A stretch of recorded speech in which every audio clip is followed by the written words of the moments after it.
అండి ఈరోజు నేను మా ఇంట్లో సిరాక్ పప్పు ప్రిపేర్ చేస్తున్నాను. ఎలా చేస్తానో మీరు చూసేయండి. ఫస్ట్ నేను 1 అవర్ ముందు కందిపప్పు నానబెట్టి పెట్టుకున్నాను.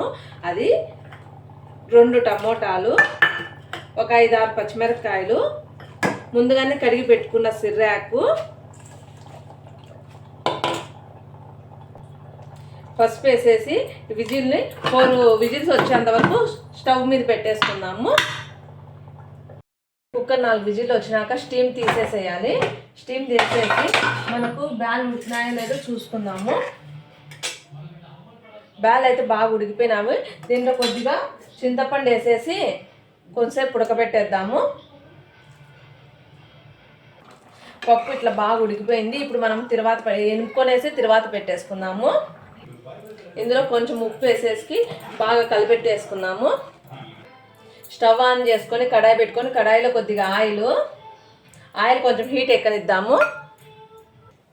ఆయిల్ హీట్ ఎక్కేసినాక కొద్దిగా ఆవాలు, కొద్దిగా జీలకర్ర, మనం ముందుగానే తరిగి పెట్టుకున్న కరివేపాకు, ఆనియన్స్, దాంట్లోనే కొద్దిగా తెల్లగడ్డ పగలగొట్టేసుకున్నాము.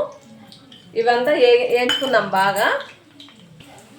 ఎర్రగడ్డ తెల్లగడ్డ బాగా వేగిపోయిన తర్వాత దీంట్లో కొద్దిగా ఇంగు వేసుకుందాం. ఇంగు డైజెషన్ చాలా మంచిది, అందుకు ఇంగు వేసి ఒకసారి కలిపెట్టుకొని మనం పప్పు దీంట్లో తర్వాత పెట్టేసుకున్నాము.